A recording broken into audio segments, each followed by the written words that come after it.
30-30-59. Nah, pada kesempatan kali ini saya akan mempresentasikan terkait dengan materi prinsip efektif dalam berbicara publik. Nah, tentunya di sini teman-teman semua sudah mengetahui apa itu berbicara publik. Berbicara publik ini adalah seni atau keterampilan seseorang dalam berbicara secara lisan, baik dalam kelompok kecil maupun kelompok besar. Nah, dalam berbicara di depan publik itu bukan sekedar menyampaikan kata-kata saja, teman-teman. Tetapi di sini pembicara itu menekankan bagaimana pesan yang disampaikan itu nantinya dapat diterima, dipahami, dan juga direspon secara aktif oleh mitra bicara agar mitra bicaranya itu bisa memahami dan jelas gitu materi yang disampaikan. Nah, untuk mencapai tujuan tersebut, orang pembicara ini perlu menerapkan beberapa prinsip berbicara yang efektif sebagai kunci komunikatif dalam berbicara di depan publik. Nah, pada materi ini terdapat 4 prinsip utama yang dapat menunjang keberhasilan berbicara publik. Di antaranya yaitu ada kejelasan, kepaduan, kredibilitas, dan juga kesiapan. Baik, pada poin yang pertama yaitu ada kejelasan atau clarity. Nah, kejelasan ini adalah inti dari komunikasi. Nah, dalam konteks berbicara publik, seorang pembicara itu dalam menyampaikan pesan itu harus benar-benar jelas, logis, dan juga memudahkan mitra bicara untuk dapat menerima pesan yang kita sampaikan. Nah, dalam prinsip ini terdapat beberapa aspek, yaitu yang pertama ada bahasa yang sederhana dan tepat. Nah, seorang pembicara itu harus dalam berbicara publik itu harus menggunakan kata-kata yang sesuai dengan tingkat pemahaman mitra bicara. Nah, kita juga harus menghindari penggunaan istilah teknis yang rumit. Nah, dalam hal ini pembicara itu juga melihat terlebih dahulu siapa sebenarnya mitra bicara kita. Apakah anak-anak atau teman sebaya atau orang yang lebih tua. Jadi kita itu tidak mungkin dong kalau sedang berbicara di depan orang-orang yang sudah lebih tua tapi kita menggunakan bahasa-bahasa Gen Z gitu, atau biasanya kan kalau Gen Z itu pakai Indo-Inggris gitu-gitu. Bagian kedua yaitu ada artikulasi dan pelafalan yang jelas. Jadi setiap kata yang disampaikan oleh pembicara itu harus dengan artikulasi yang baik dan jelas. Nah, hal ini agar mitra bicara itu tidak kehilangan fokus gitu. Jadi kita tuh harus AIO-nya itu yang jelas. Nah, selain itu kita juga harus memperhatikan kecepatan dan intonasi bicara. Jika kita itu berbicara terlalu cepat, maka mitra bicara pun akan kesulitan untuk mengikuti alur pembahasan kita. Nah, tetapi jika kita itu berbicara terlalu lambat, mitra bicara pun akan kehilangan fokus mereka. Mereka jadi tidak tertarik, mereka jadi bisa jadi ngantuk atau malah fokus dalam dirinya sendiri. Bisa saja mereka itu mungkin bermain HP gitu. Yang ketiga ada struktur kalimat yang logis dan efisien. Nah, dalam berbicara publik kita harus menggunakan kalimat aktif dan tidak berbelit-belit. Nah, kalimat yang panjang itu justru akan cenderung menyulitkan pemahaman dari mitra bicara. Jadi kita itu menjelaskan itu dengan inti-intinya saja gitu. Jadi jangan terlalu panjang. Dan yang terakhir ada fokus pada gagasan pokok.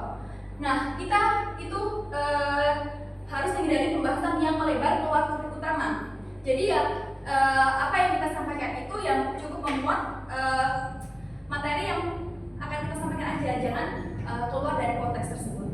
Selanjutnya, baik, pada prinsip kedua yaitu ada kepaduan atau coherence. Nah, kepaduan ini adalah alur dari pembicara yang akan menyampaikan pesan kepada mitra bicara. Jadi harus ada pembukaan, ada isi, dan juga ada penutup agar mitra bicaranya itu bisa mengikuti alur pembahasannya. Nah, dalam prinsip ini terdapat beberapa aspek. Yang pertama, struktur yang terorganisasi dengan baik. Nah, kita harus memastikan nih setiap bagian dan dari pesan yang disampaikan oleh pembicara itu harus memenuhi struktur yang jelas. Nah, seperti tadi yang saya sampaikan, ada pembukaannya, ada isi, dan ada penutup. Nah, yang kedua, gunakan kata penghubung dan transisi. Nah, tentunya teman-teman di sini juga pasti sudah melakukan hal itu saat presentasi ya. Biasanya kalau sedang presentasi teman-teman menyampaikannya ada kata selanjutnya, ada kemudian, ada kalau menyebutkan poin-poin ya ada dijelaskan kayak pertama, kedua gitu. Nah, yang ketiga selanjutnya itu ada hubungan antar gagasan itu harus jelas. Jadi setiap ide atau poin-poin yang disampaikan oleh pembicara itu harus berhubungan satu sama lain. Nah, setiap bagian bicara ini harus merujuk pada topik yang disampaikan seperti yang sudah saya sampaikan tadi ya. Baik, selanjutnya. Nah, yang ketiga yaitu ada kredibilitas atau credibility. Nah, ini adalah kepercayaan mitra bicara kepada pembicara. Nah, ini memuat beberapa aspek. Yang pertama ada pengetahuan dan penguasaan materi. Nah, pembicara yang sudah menguasai materi itu akan lebih percaya diri di depan mitra bicara karena mereka karena para pembicara itu sudah memahami apa yang akan dibicarakan dan para pembicara pun tidak takut dengan pertanyaan-pertanyaan dari mitra bicara. Nah, yang kedua ada pengalaman dan keterlibatan langsung. Nah, ini sangat penting sekali teman-teman. Bahwasanya kalau pembicara yang sudah mengalami pengalaman sebelumnya itu pasti akan lebih dipercaya karena apa yang disampaikan itu tentunya relevan dengan topik yang akan menambah bobot kepercayaan dari mitra bicara. Nah, yang ketiga ada penampilan dan bahasa tubuh. Nah, penampilan seorang pembicara itu harusnya rapi ya teman-teman. Kan nggak mungkin kita pakai baju yang belum disetrika, itu kan kayak kurang gitu. Nah, kita juga harus sopan dan profesional. Nah, selain itu bahasa tubuh yang tenang itu juga akan mempengaruhi. Nah, sebagai pembicara kita juga harus sering-sering melakukan kontak mata pada audiens biar audiensnya itu bisa tetap tertarik pada materi yang kita sampaikan. Nah, kita juga harus melakukan gestur yang meyakinkan. Jadi gestur ini tuh untuk membantu kita agar tidak terlihat terlalu gugup gitu. Nah, dan yang terakhir ada dukungan dari sumber yang valid. Nah, biasanya teman-teman kalau di sini kalau presentasi kan pasti dalam PowerPoint-nya itu pasti ada penggunaan kutipan, data, atau referensi dari sumber terpercaya untuk memperkuat argumen. Selanjutnya, baik, ini adalah poin keempat, yaitu kesiapan atau preparation. Nah, kesiapan ini adalah prinsip yang sangat penting teman-teman. Baik untuk pembicara yang pemula maupun udah profesional nih teman-teman. Begitu pula dengan saya sebelum mempresentasikan materi ini saya juga sudah belajar terlebih dahulu untuk menyampaikan materi ini di depan teman-teman semua. Nah, dalam hal ini terdapat beberapa aspek. Yang pertama adalah menguasai materi yang akan disampaikan. Nah, sebelum pembicara itu menyampaikan materinya, tentunya pembicara itu harus terlebih dahulu mempelajari dan juga memahami semua materi yang akan disampaikan. Jadi nanti kalau ada pertanyaan dari audiens pun bisa menjawab. Nah, yang kedua ada menyiapkan media atau alat bantu presentasi. Nah, ini adalah contoh ya teman-teman. Presentasi menggunakan salin dia, menggunakan alat bantu laptop, proyektor, dan lain sebagainya. Nah, kita juga harus memastikan terlebih dahulu nih peralatan teknis ini dapat berfungsi dengan baik agar menghindari kendala yang ada. Nah, yang ketiga itu menyiapkan diri untuk kemungkinan gangguan. Nah, walaupun kita tuh udah prepare banget gitu teman-teman, tapi kan tidak mungkin terus nggak ada gangguan gitu. Nah, pasti gangguan itu kan ada di luar kendali kita ya teman-teman. Nah, Jadi kita harus mempersiapkan diri untuk menghadapi gangguan teknis. Nah, seperti ada pertanyaan sulit, mungkin mitra bicara yang kurang antusias, itu kan kita harus berusaha untuk menarik perhatian dari mitra bicaranya.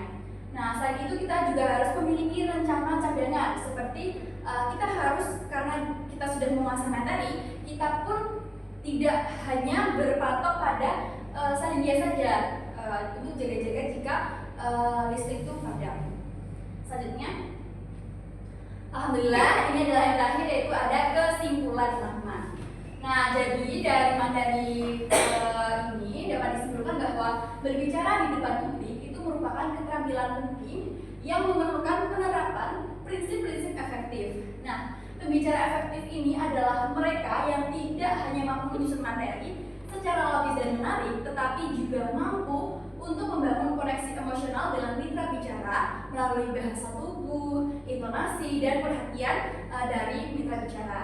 Nah, dalam ini sudah dipelajari, terdapat 4 prinsip utama dalam berbicara publik, yaitu ada kejelasan.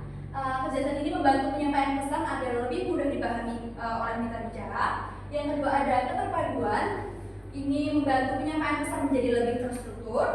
Ada kredibilitas untuk membantu membangun kepercayaan audiens kepada bicara, dan juga ada kesiapan untuk membantu pembicara menentukan keberhasilan dalam berbicara publik.